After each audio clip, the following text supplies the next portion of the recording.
রাস্তা দিয়ে যাওয়ার সময় দেখে হাসান দাঁড়িয়ে কাঁদতেছে, হোসাইন ধুলাই গোড়াগড়ি দিয়ে কান্দে। আল্লাহ নবী বললেন, কেরা হাসান, তুইও কান্দিস, হোসাইনও কান্দে, ব্যাপার কি? হাসান বলতেছে, না না, আমি কান্দি এই হোসাইনের জন্যে।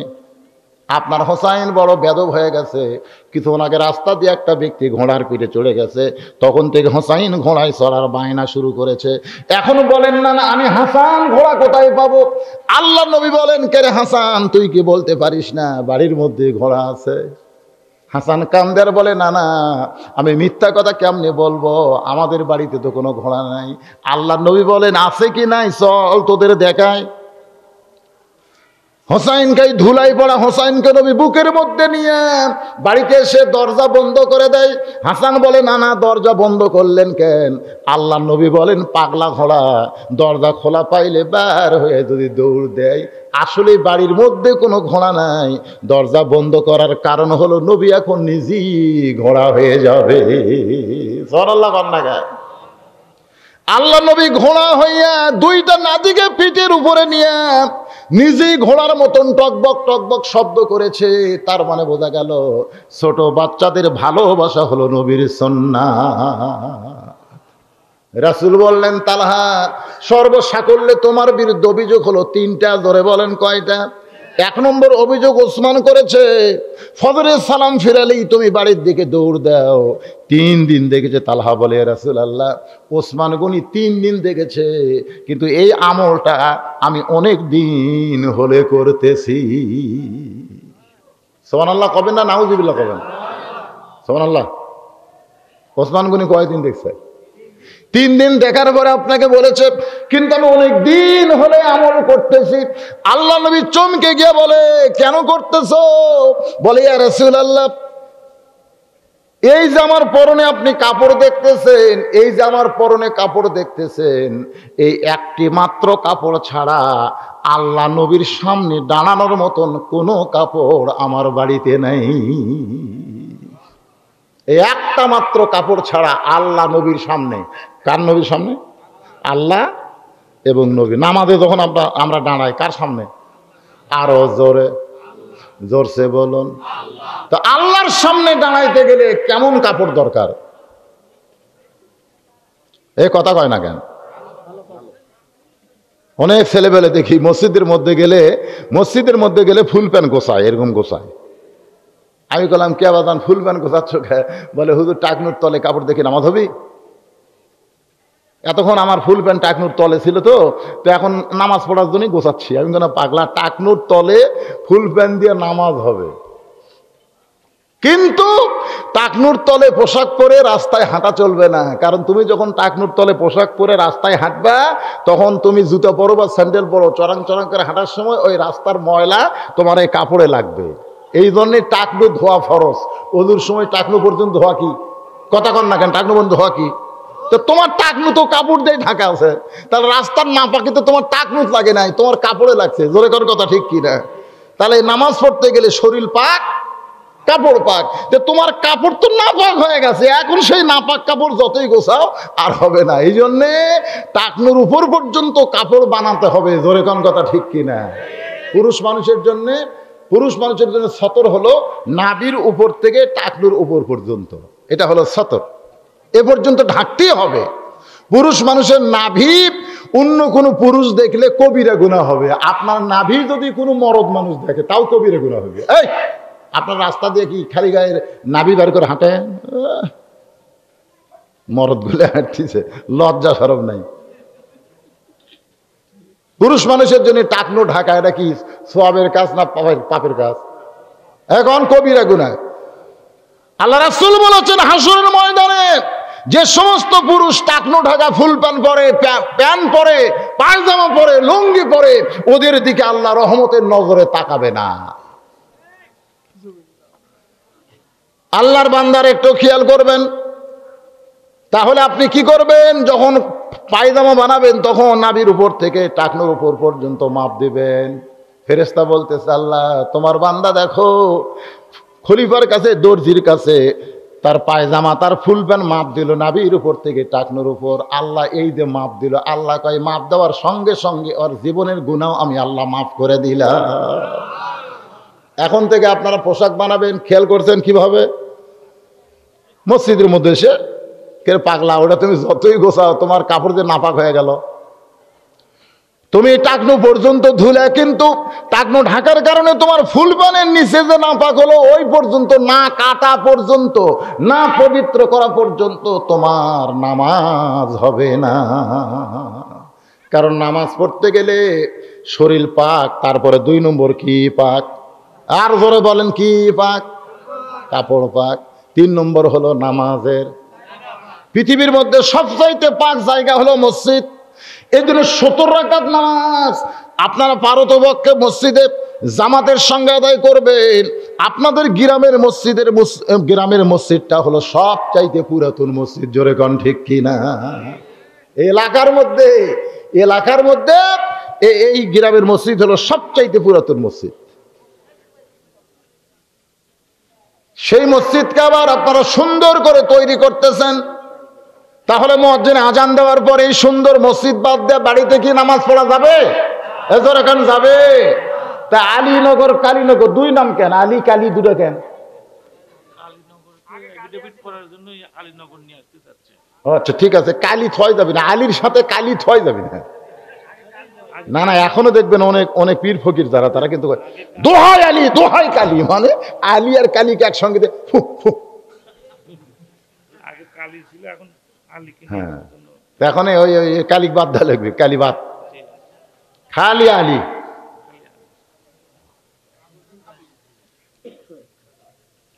আমাদের মনে থাকবে আলীনগর, রাজি আছেন? মুখে হয়তো 2-1 কালীনগর আসতে পারে, মুখে আসতে পারে। আল্লাহ কি মুখেরটা ধরবে না মনেরটা ধরবে? মনেরটা ধরবে। একবার মনের মধ্যে বসে ফেলে দেন আলীনগর।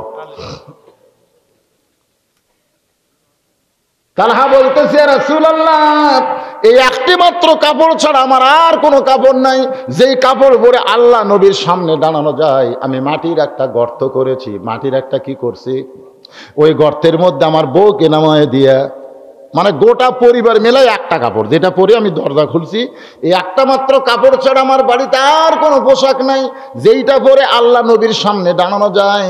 মাটির একটা গর্ত করে সেই গর্তের মধ্যে যেমন তেমন পোশাক পরে আমার বউটাকে নামায় দিয়া আমি আপনার পিছনে এই কাপড় পরে ফজরের নামাজ আদায় করতে যাই। সুবহানাল্লাহ না?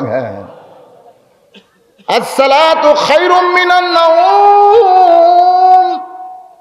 পৌষ মাস, মাঘ মাস, এই 2 মাসে ফজরের নামাজ জামাতে আদায় করা বদর যুদ্ধের সমান সওয়াব আল্লাহ দিয়ে দিবে। সুবহানাল্লাহ না? কি মনে করতেছেন এখন আসসালাতু খায়রুম মিনান নাওম শুনতে ভালো লাগতেছে? এই ঠান্ডার সময় অনেকে কয় মুয়াজ্জিন আর কাম পায়নি। হ্যাঁ, একেবারে লেয়া বুঝলেন, আগে আসলে গলা পর্যন্ত, আজান যেই শুরু হয়ে গেছে ফজরের, ওইটা তুলে মাথার ওপর। এখন মাথার উপর ল্যাপ তুলে দিলে পাও যে বাড়াবি, ওর বুদ্ধি কি কম নাকি? পাও টানিয়ে না বুকের সঙ্গে চুপটি করে লেগে যেতেছে। বেড়ে থেকে মনে করবেন চাউলের বস্তা ঠেকাতেছে, আগাও নাই পাছাও নাই, গেল কোথায়? যেই মাত্র ফজরে আল্লাহু আকবার শব্দ শুনবেন, আসসালাতু খায়রুম মিনান নাওম সঙ্গে সঙ্গে ল্যাপকে লাথি দিয়া ফেলে দিয়ে যদি ঠান্ডা পানিতে ওযু করে মসজিদে রওনা দেন, ফেরেশতা বলে আল্লাহরা কোথায় যায়? আল্লাহ বলতেছে বদর যুদ্ধ করার জন্য যায়। জোরে কোন সুবহানাল্লাহ। ওগো আল্লাহর নবী, আপনি যখন ফজরের সালাম ফিরেন, তখন আমি চিন্তা করি আপনার গুরুত্বপূর্ণ আলোচনা শুনবো, কিন্তু আপনার গুরুত্বপূর্ণ আলোচনা যদি আমি শুনবার যাই, তাহলে আমার বউটার ফজরের নামাজ কাজা হয়ে যায়। হুজুর, আমার বউটার ফজরের নামাজ কাজা যেন না হয়, এই জন্যই তড়ি ঘড়ি করে আপনি সালাম ফেরানোর সঙ্গে সঙ্গে দৌড়ে এসে বাড়িতে এই যে কাপড় দেখতেছেন, এই কাপড়টা আমার বউকে দিয়ে দেই, আর আমার বউটা সেই কাপড় পরে, আর আমি যেমন তেমন কাপড় পরে গর্তের মধ্যে নামি।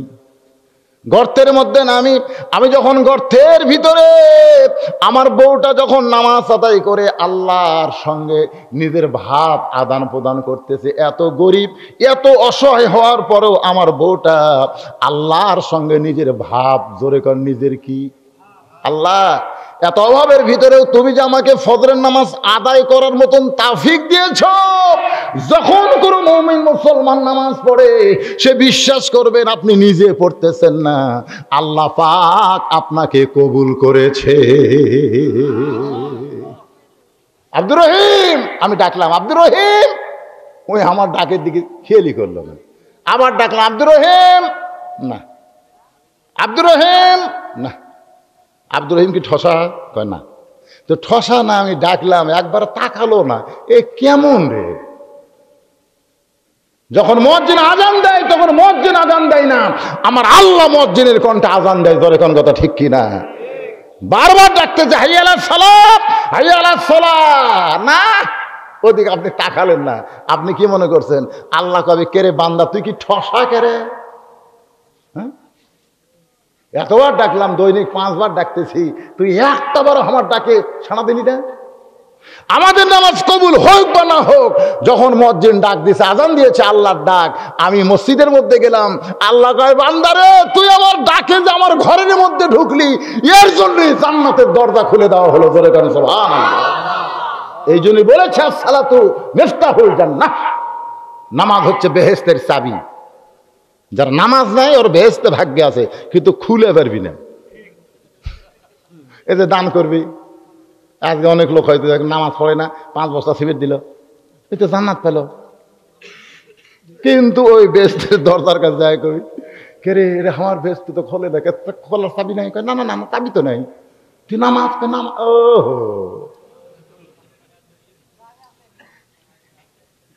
এই জন্য রজব চাঁদে, এই চাঁদে আমাদের নবী নামাজ পেয়েছে কয় ওয়াক্ত? ধরে কোন কয় ওয়াক্ত?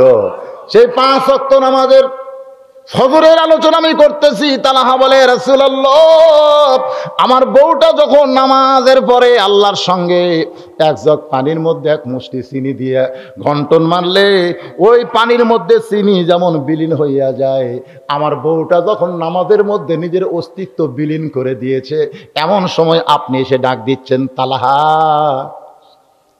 হুজুর আমি গর্তের ভিতর থেকে বলতেছি লাব্বাইক ইয়া রাসূলুল্লাহ। আপনি আবার কিছুক্ষণ পরে ডাক দিলেন তালহা। আমি গর্তের ভিতর থেকে বলছি লাব্বাইক ইয়া রাসূলুল্লাহ, কারণ আমার পরনে এমন একটা পোশাক ছিল যেই পোশাকটা পরে আমি দৌড়ে এসে দরজা খুলতে পারবো না, আবার আমার বউকে হেঁচকা টান দিয়ে গর্তের মধ্যে নামাবো সেইটাও আমি সাহস পাচ্ছিলাম না, কারণ বউটা আমার মিল দিয়েছে আল্লাহর সঙ্গে, আর দরজায় আমার নবী আমাকে ডাকতেছে। আমার বউটা আছে লা ইলাহা ইল্লাল্লাহ, আর আমার দরজায় ডাকতেছে মুহাম্মাদুর রাসূলুল্লাহ। আপনি বলেন তো লা ইলাহা ইল্লাল্লাহর মধ্যে আর মুহাম্মদ রাসূলুল্লাহ এর 2 ভাগ করলে কোনটার গুরুত্ব বেশি?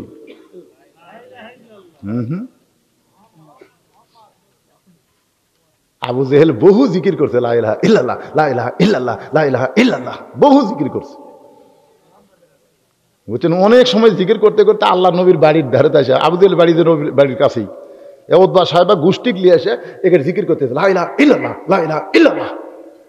তখন মা খাদিজা নবী বলতেছে হুজুর আর টেনশন নাই, এই বড় বড় নেতারা সব লা ইলাহা ইল্লাল্লাহর জিকির করতেছে।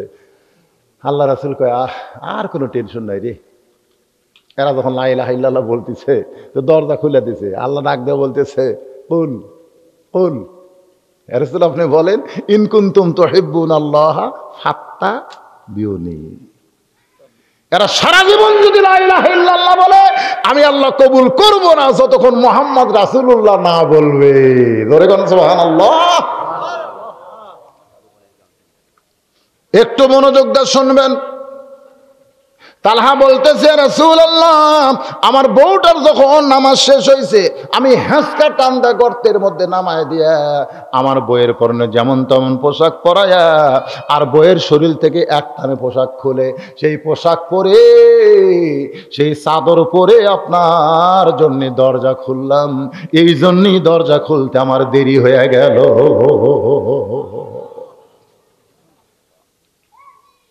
ওসমান গনি কান্দে আর বলে তালহা রে, আমি না বুঝে তোমার বিরুদ্ধে অভিযোগ করছি ভাই, আমি বুঝবার পারি নাই তুমি এত বড় বিপদের মধ্যে আছো, এত অভাবের মধ্যে আছো। আমি বুঝবার পারি নাই ভাইজান, আমি না বুঝে তোমার বিরুদ্ধে অভিযোগ করেছি। আল্লাহ রাসূল ওসমানের দাড়িতে চুমু দিয়ে বলো, ওসমান তুমি যদি অভিযোগ না করতে তাহলে আমি নবী তদন্তে আসতাম না, আর আমি নবী তদন্ত না আসলে তালহার খবরও আমরা জানতে পারতাম না। সুবহানাল্লাহ কন্যা জ্ঞান।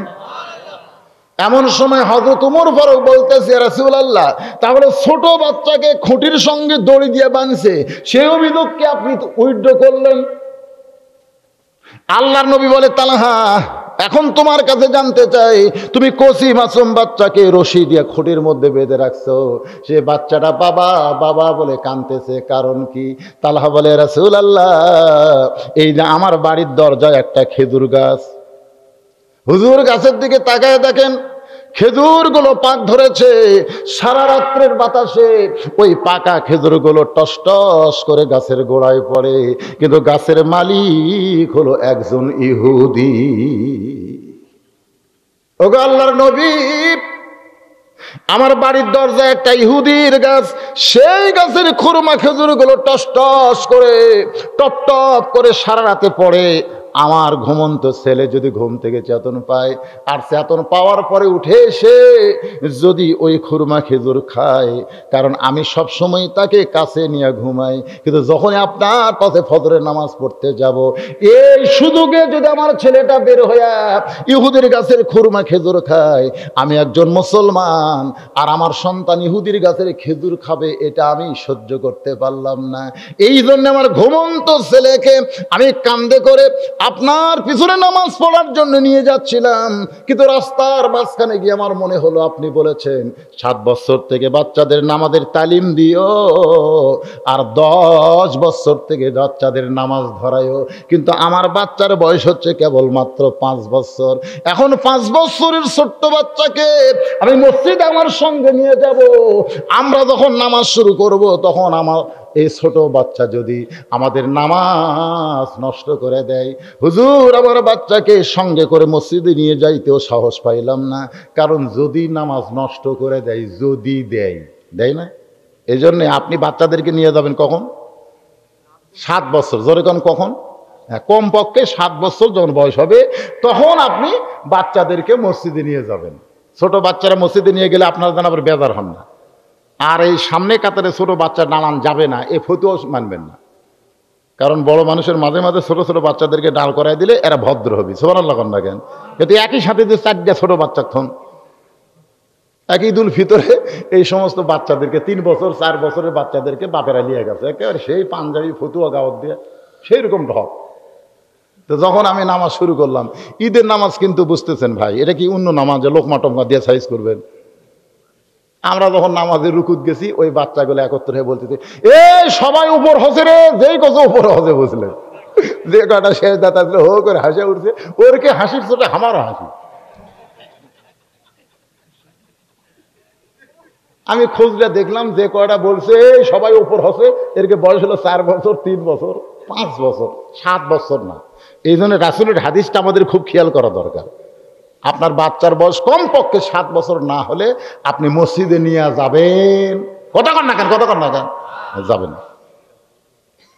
7 বছর থেকে নিয়ে যাবেন তালিমের জন্য। কিভাবে নিয়ত বান্দা লাগে দেখবেন। সূরা ফাতিহা কোনো মাদ্রাসাত পড়া লাগে না। আপনারা যত মানুষ এখানে বসে আছেন, আপনি বলেন তো, আপনি যে নামাজের মধ্যে সূরা ফাতিহা বলেন, আপনি কি কোনোদিন এটা কোনো মাদ্রাসাত পড়ছেন?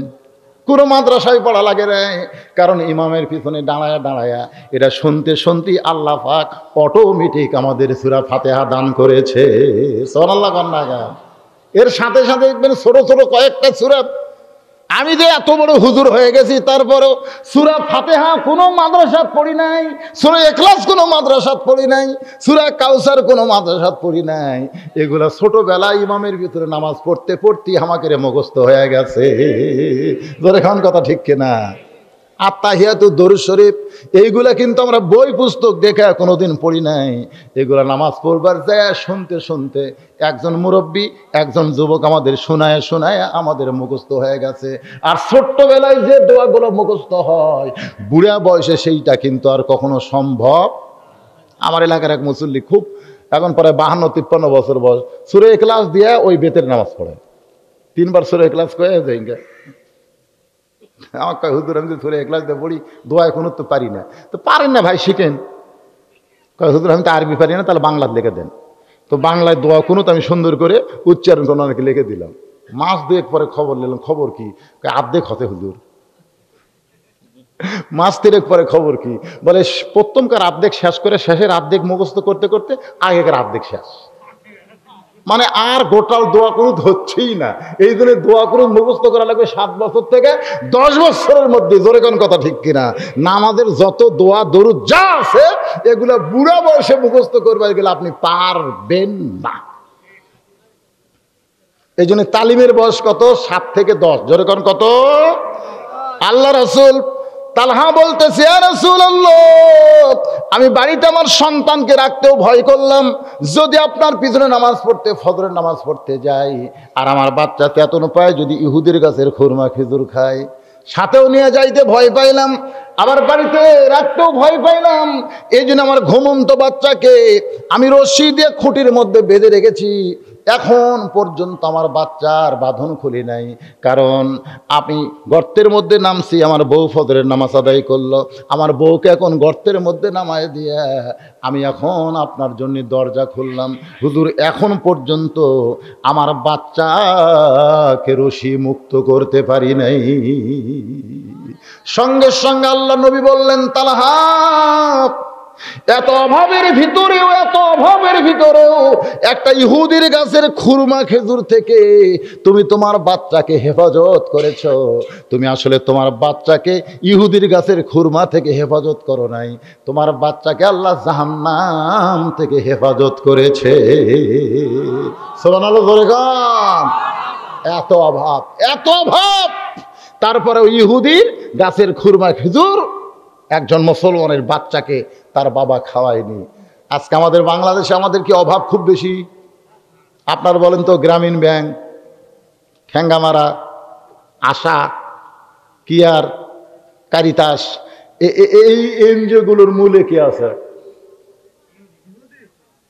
কথা কন না কেন? এই সমস্ত এনজিওর মূলে আছে ইহুদি আর খ্রিস্টান।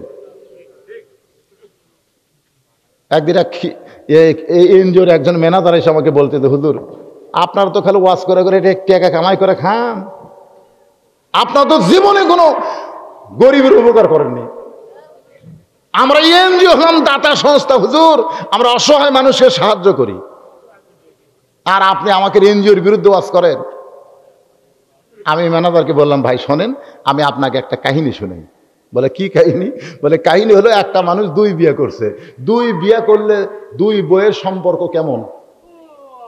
কথা কয় না। আপনারা কেউ 2 বিয়ে করেননি? এখানে 2 বিয়ে কেউ করেননি? আমিও করিনি, তো বুঝবার পারতেছি না।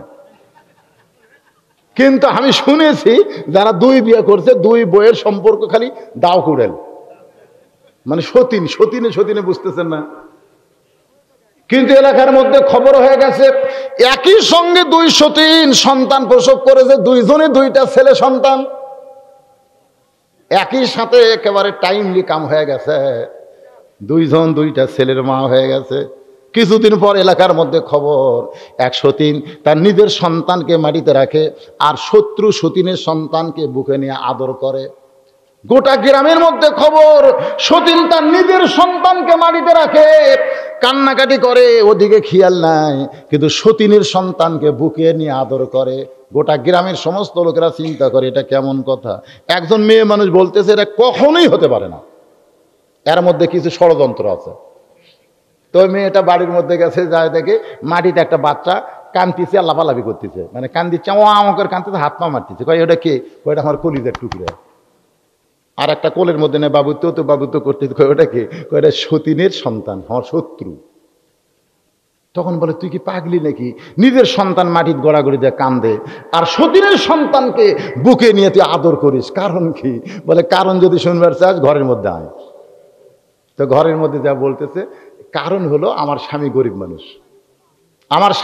মানুষ, এই স্বামী মরে গেলে এই সন্তানের কামায় হাওয়া খাওয়া লাগবে। তা আমার সন্তান মাটির থর কারণ কি? মাটির আর্থ কানেকশন পাচ্ছে আর ভিটামিন সি সূর্যর তাপ পাচ্ছে। এই জন্যই মাটির ছুঁয়ে তুছি যে মাটির আর্থ কানেকশন পা আর ভিটামিন সি সূর্যের তাপ পা, আর যত কানবু তত ব্যায়াম হবি। ধরে কোন কথা ওয়া করে হাত পাও মারতেছে, মানে হাত পাও খালি সেই রকম। এই জন্য এই মাটির তুই কাম দেখ আর ব্যায়াম কর। আর সতীনের সন্তান কলব নিয়ে বাবু তো বাবু, ওরে বাবারে কি ষড়যন্ত্র! আজকে এনজিও গুলো এসে আমাদেরকে মা বোন ধরতেছে, আমাদের বউদেরকে ধরতেছে, আমাদেরকে কিছু টাকা সহযোগিতা করতেছে। এগুলা সহযোগিতা নয়, এগুলা সতীনের সন্তানের মতো শত্রুতা করে আমাদেরকে ইমানে আমলে পঙ্গু বানানোর চেষ্টা করতেছে। জোরে বলেন কথা ঠিক কিনা? আল্লাহর বান্দারা, আমি অসুস্থ শরীর নিয়ে আপনাদের সামনে এই যে কিছু সময় আলোচনা করলাম ভাইজান, এই আলোচনার ভিতর দিয়ে যেটা বুঝাবার চাইলাম, আমাদের জীবন যাবে, সব কিছু যাবে, কিন্তু আমাদের জীবন থেকে একটা ওয়াক্ত নামাজ বাদ যাবে না। রাজি আছেন? কারা কারা রাজি? আল্লাহকে একটু হাত দেখান। লিল্লাহে তাকবীর। হাত নামান। বিসমিল্লাহ সহ 3 বার সূরা ইখলাস পড়েন। বিসমিল্লাহির রহমানির রহিম। কুল হুয়াল্লাহু আল্লাহুস সামাদ লাম ইয়ালিদ ওয়া লাম ইউলাদ ওয়া লাম ইয়াকুল লাহু কুফুয়ান আহাদ। বিসমিল্লাহির রহমানির রহিম। কুল হুয়াল্লাহু আল্লাহুস সামাদ লাম ইয়ালিদ ওয়া লাম ইউলাদ ওয়া লাম ইয়াকুল লাহু কুফুয়ান আহাদ। বিসমিল্লাহির রহমানির রহিম। কুল হুয়াল্লাহু আল্লাহুস সামাদ লাম ইয়ালিদ ওয়া লাম ইউলাদ ওয়া লাম ইয়াকুল লাহু কুফুয়ান আহাদ। দোয়া করে দিল। আল্লাহুম্মা আমিন। আল্লাহুম্মা আনতাস সালাম ওয়া মিনকাস সালাম তাবারাকতা ইয়া যাল জালালি ওয়াল ইকরাম। আয় আল্লাহ তাআলা, টপ টপ করে নিয়র পড়তেছে, সেই মাগরিবের নামাজের পর থেকে রাত 1:30 পার হয়ে গেছে। এই দীর্ঘ সময় পর্যন্ত তোমার পাগল বান্দা বান্দিরা আরামের বাড়ি, আরামের ঘুমকে বাদ দিয়া কোরআন হাদিসের মহব্বত কলিজার মধ্যে নিয়া এই জান্নাতের বাগানে বসে বসে কোরআন হাদিসের আলোচনা শোনার শেষে আমি গুনাহগারের সঙ্গে রহমতের দরজায় ফকির হয়ে দুখানা হাত তুলেছি। আল্লাহ মেহেরবানি করে আজকের মাহফিল আমাদের সকলার হেদায়েতের জন্য, নাজাতের জন্য, জান্নাতের জন্য আল্লাহ কবুল করো। এই মাহফিলের শুরু থেকে শেষ পর্যন্ত যত আলোচনা হয়েছে এর মধ্যে যদি ত্রুটি হয়, ভুল হয়, মাফ করে দিও। এর হাদিয়া মঞ্জুর করো। সোনার মদিনায় নবী পাকের রওজা মুবারকে আল্লাহ তুমি কবুল করো। তামাম আম্বিয়ায়ে কেরাম, আসহাবে কেরাম, তাবিনী কেরাম, তাবা তাবিনী কেরাম, তামাম পৃথিবীর মাটির নিচে যত মুমিন মুমিনা শুয়ে আছে আল্লাহ সকলের আরওয়াহ পরে হাদিয়া কবুল করো। আল্লাহ তাআলা আমরা যারা হাত তুলেছি আমাদের মধ্যে জনম দুঃখনী মা যাদের কবরে চলে গেছে, ছোট্ট একটা শব্দ হলো মা, এই নামের মধ্যে যে কি মধু, যাদের মা নাই তারাই বুঝতেছে। এই দরদের মা যাদের কবরে গেছে আল্লাহ মেহেরবানি করে মায়ের কবরকে জান্নাতের টুকরা কবুল করো। বাবার বাড়িঘর সবই আছে, আমি সহ আমার মতন বাবা হারা এতিম যারা হাত তুলেছে আল্লাহ মেহেরবানি করে বাবার কবরকে জান্নাতের টুকরা আল্লাহ তুমি কবুল করো। আলীনগর গোরস্থানে যত মুর্দা শুয়ে আছে আল্লাহ মেহেরবানি করে সকলের কবরকে জান্নাতের টুকরা কবুল করো। আল্লাহ এই মাদ্রাসাকে কবুল করো, মসজিদকে কবুল করো। মাদ্রাসা মসজিদের মহব্বতে নগদে বাকিতে আজকে যারা দান করেছে আল্লাহ সকলের দানগুলোকে জান্নাতের বিনিময় হিসাবে কবুল করে নাও। আজকের মাহফিলের সম্মানিত সভাপতি অসুস্থ, আল্লাহ তাকে তুমি পুরোপুরি সুস্থ করে দাও।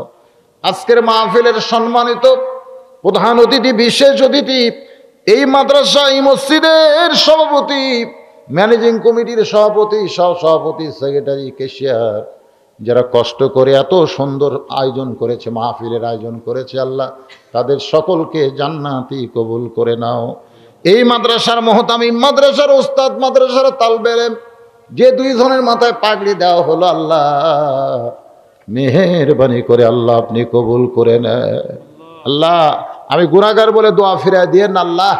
যার দুই কান হাত পছন্দ হয় সেই দুই হাতের ওসিলায় আলীনগরের উপরে রহমত বরকতের দরজা খুলে দেন আল্লাহ। অতি সত্বর তাড়াতাড়ি এই সুন্দর মসজিদ করার তৌফিক আল্লাহ এদেরকে দান করে দেন আল্লাহ। অত্যন্ত পুরাতন মাহফিল, ৭৯তম মাহফিল আল্লাহ। এই মাহফিল যারা শুরু করেছিল আজকে অনেকেই দুনিয়া থেকে চলে গিয়েছে। এই মাদ্রাসার জায়গা দিয়ে, মসজিদের জায়গা দিয়ে, গুরুস্থানের জায়গা দিয়ে যারা কবরে চলে গেছে আল্লাহ, দোয়া করি তাদের কবরগুলোকে জান্নাত কবুল করে না আল্লাহ। আমরা কত মানুষের জানাজার নামাজ পড়েছি, কত মানুষকে দুই হাতে কবরে নামায় দিয়েছি, কত মানুষকে দুই হাতে কবরে মাটি দিয়েছি। একদিন আমরা সবাই মরে যাব। যেদিন আমাদের মৃত্যু হবে দিনটা যেন জুমার দিন, মাসটা যেন রমজান মাস হয়। ইমানের সাথে, ইজ্জতের সাথে দুনিয়া থেকে বিদায় নেওয়ার কালে আমাদের জবানে জারি করে দিও লা ইলাহা ইল্লাল্লাহ বিসমিল্লাহির রহমানির রহিম। ইয়া আইয়ুহাল্লাযীনা আমানুত্তাকুল্লাহা হাক্কা তুকাতিহি ওয়া লা তামুতুন্না ইল্লা ওয়া আনতুম মুসলিমুন।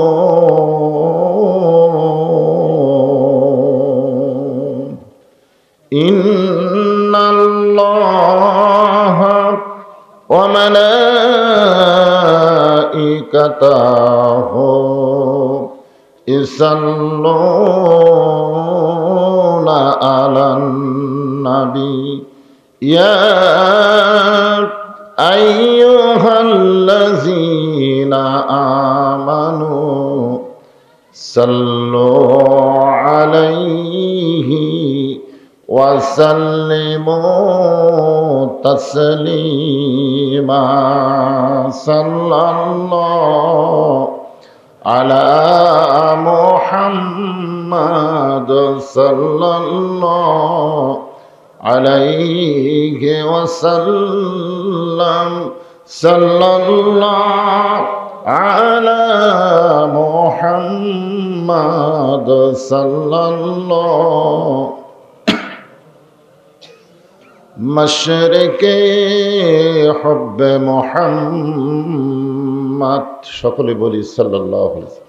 मतलाए दीवाने माँ मतलाए खुर्शीद इश्कास सीनाए सो जाने माँ बलागल उला बेकमालिही कशाफत दुजा बेजमालिही हसनत जमीओ खसालिही सल्लो अलैहि व आलिहि अल्लाहुम्मा आमीन।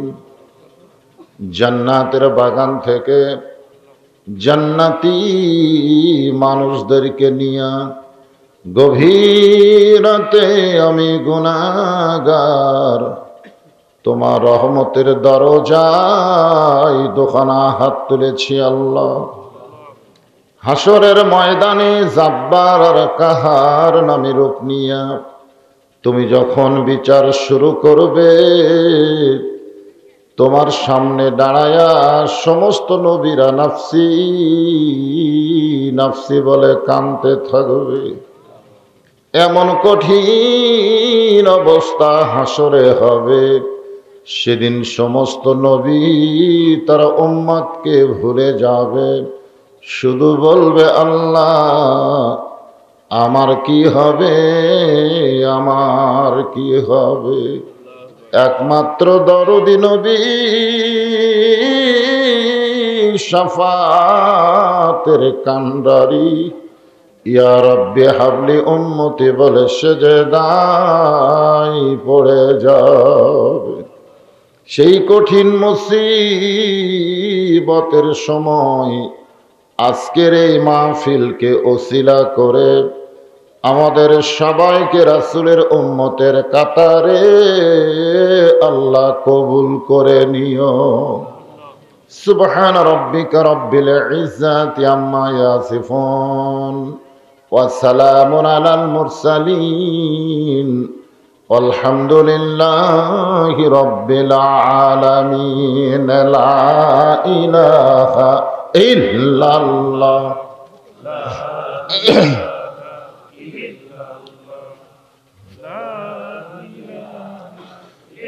লা ইলাহা ইল্লাল্লাহ, লা ইলাহা ইল্লাল্লাহ, লা ইলাহা ইল্লাল্লাহ, লা ইলাহা ইল্লাল্লাহ। চাঁদ সূরজ আর গ্রহ তারা আল্লাহ নামের পাগল পারা। চাঁদ সূরজ আর গ্রহ তারা আল্লাহ নামের পাগল পারা। আমার আল্লাহ নামের এতই দয়া, আল্লাহ নামের এতই মায়া, লুকিয়ে রাখছেন হে আল্লাহ জোরে লা ইলাহা ইল্লাল্লাহ। কলেমা পড়তে কোনো শরম আছে? জবান খুলে লা ইলাহা ইল্লাল্লাহ, লা ইলাহা। পাহাড় পর্বত নদ নদী এ নাম গাহে নীরবদি। পাহাড় পর্বত নদ নদী এ নাম গাহে নীরবদি। আমার আল্লাহ নামের এতই মধু,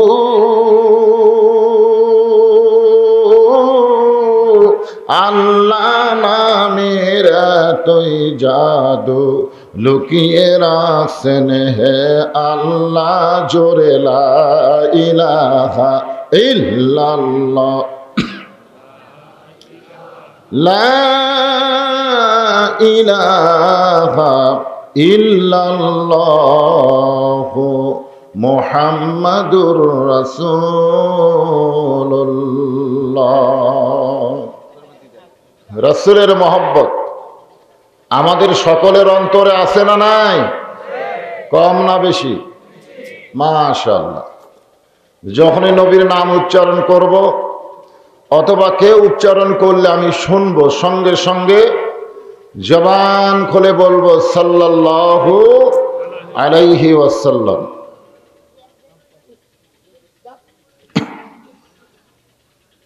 আলীনগর এবং কালীনগর, বাইতুল আজিম জামি মসজিদ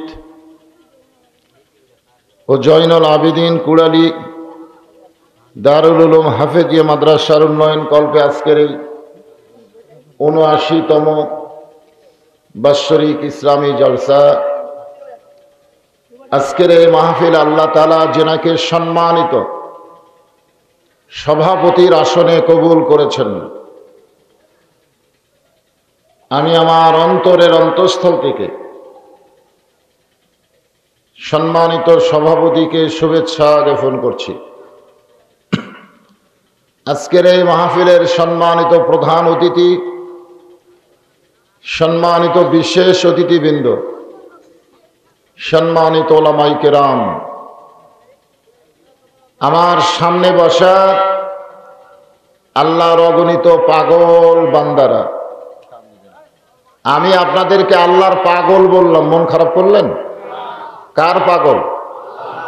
আল্লাহর পাগল যদি না হতেন তাহলে এই কঠিন শীতকে উপেক্ষা করে আরামের বাড়ি, আরামের ল্যাপ তোষকের মহব্বত কলিজা থেকে বের করে সামান্য খ্যাড়ের উপরে আপনারা বসতেন না। যে আল্লাহ দয়া করে রহম করে আজকের এই জান্নাতের বাগানে এই সকল পাগলদেরকে কবুল করেছেন। আমি আমার অন্তরের অন্তঃস্থল থেকে আপনাদের সবাইকে শুভেচ্ছা জ্ঞাপন করছি। সম্মানিতা মা বোনেরা, যিনারা পর্দার অন্তরালে বসে বসে আলোচনা শুনতেছেন, আমি তাদেরকেও শ্রদ্ধা জ্ঞাপন করে দীর্ঘ 1 বছর পরে এই মুহূর্তে জানতে চাচ্ছি আপনারা সকলে কেমন আছেন? আলহামদুলিল্লাহ রাব্বিল আলামিন। যে আল্লাহ শারীরিক সুস্থতা দান করে মানসিক প্রশান্তি লাভ করার জন্য এই গভীর রাত পর্যন্ত আমাদেরকে এই জান্নাতের বাগানে বসে রেখেছেন। আমরা নিজেরা বসে নাই, আল্লাহ পাক আমাদেরকে বসে রেখেছেন, ঠিক কিনা বলেন? আমরা কি সে আল্লাহর উপরে খুশি না বেজার? তাহলে জবান খুলে সমস্বরে সকলে বলবো, রব্বানা লাকাল হামদ হামদান কাসীরান তাইয়িবান মুবারাকান ফীহি। আমরা সে আল্লাহর প্রশংসা করলাম যে আল্লাহ দয়া করে রহম করে আমাদেরকে মুসলমানের ঘরে মুসলমান হিসাবে কবুল করেছেন। খুশি না বেজার? দুনিয়াতে মানুষ পাঠানোর দায়িত্ব হচ্ছে আল্লাহর। আল্লাহ আমাদেরকে ইচ্ছা করলে হিন্দু বৌদ্ধ খ্রিস্টানদের ঘরেও পাঠাবার পারতেন, কিন্তু আল্লাহ সেই সকল ঘরে না পাঠায়া সরাসরি জন্মগতভাবে আমাদেরকে মুসলমানের ঘরে কবুল করেছেন। এজন্য জবান খোলে সকলে আরেকবার বলি আলহামদুলিল্লাহ।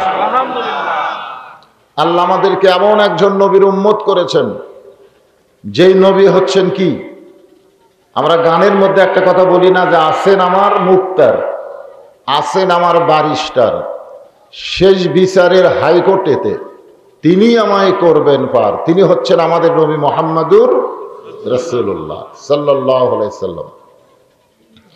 আমরা সেই নবীর উম্মত, খুশি না বেজার? এই জন্য আরেকবার কি বলবো, আলহামদুলিল্লাহ। আমরা পবিত্র কালামুল্লাহ শরীফ থেকে যতক্ষণ পর্যন্ত আমরা ধৈর্য কুলাই, রাত অনেক হয়ে গেছে, এরপরেও আপনারা যারা এখানে বসে আছেন একটু মনোযোগ দিয়ে শুনবেন। এই চাঁদটা হলো রজব চাঁদ। এই চাঁদের নাম কি? আরবিতে এই মাসের নাম কি? রজব মাস। এই মাসের পরই শাবান, তারপরই পবিত্র রমজান। রজবের চাঁদ উঠলে আল্লাহ রাসূল সবসময় দোয়া করতেন, সবসময় দোয়া করতেন রজব এবং শাবান অতিক্রম করে পবিত্র রমজান যেন আল্লাহ আমাদেরকে কি করে, নিয়ামত হিসাবে কবুল করে। জোরে কোন আমিন। আমি সেই চাঁদটাকে লক্ষ্য রেখে আপনাদের সামনে আলোচনা করব। আল্লাহ আমাদেরকে বলেছেন, যারা আমাকে বিশ্বাস স্থাপন করেছো, ইয়া আইয়ুহাল্লাযীনা আমানু, যারা আমাকে বিশ্বাস স্থাপন করেছো। কাকে বিশ্বাস করেছি? আল্লাহকে। জোরে বলেন কাকে? যে আল্লাহরে আমরা কোনোদিন দেখছি? আমাদের ভিতরে যে জীবনটা আছে, জীবন কি আমরা কোনোদিন দেখছি? কিন্তু জীবন যে আমাদের দেহের ভিতরে আছে, এটাকে আমরা বিশ্বাস করি? এটা কেমনে না দেখে বিশ্বাস করি কেমনে? কারণ জীবন দেহের মধ্যে আছে, এটা আমরা অনুভব করি। আমাদের যে একজন আল্লাহ আছে, এইটা আমাদের ইমানে অনুভব আছে না নাই? যখন আছে না নাই? সে আল্লাহ পাক আমাদেরকে ইমানদার হিসাবে ডাক দিলেন। যারা আমাকে বিশ্বাস স্থাপন করেছো, এই ইমানদারেরা, আত্তাকুল্লাহ, ভয় করতে হবে কাকে? আরো জোরে বলেন। শুধু ভয় করলে হবে না, হাক্কা তুকাতিহি, নিয়ম মতো, আল্লাহর আইন মতো, আল্লাহর হুকুম মতো আল্লাহকে ভয় করতে হবে। এবং আল্লাহ বলেছেন, লা তামুতুন্না, তোমরা মৃত্যুবরণ করো না, ইল্লা ওয়া আনতুম মুসলিমুন। আমি যেখানে গাড়ি রাখছি সেখানেই দেখলাম আপনাদের বিশাল গোরস্থান আছে না নাই? এখানে গোরস্থান আছে না নাই? এই গোরস্থানে কি আমরা ইচ্ছা করে যাবার চাই? তারপরে আমাদেরকে যাইতেই হবে, এই ব্যাপারে কোনো সন্দেহ নাই। তো এই গোরস্থানে যখন আমরা যাব, আমাদেরকে আল্লাহ বললেন যে মুসলমান না হয়ে তোমরা মৃত্যুবরণ করো না।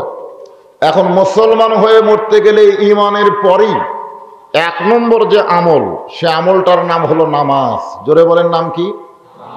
আল্লাহ রাসূল বলেছেন, লা সালাতা লা দীনা যার নামাজ নাই তার কোনো ধর্ম নাই। লা সালাত লা ঈমানা, যার নামাজ নাই তার ঈমানও নাই। তাহলে আমাদের ঈমানকে ঠিক রাখতে গেলে আমাদের নামাজের দরকার আছে না নাই?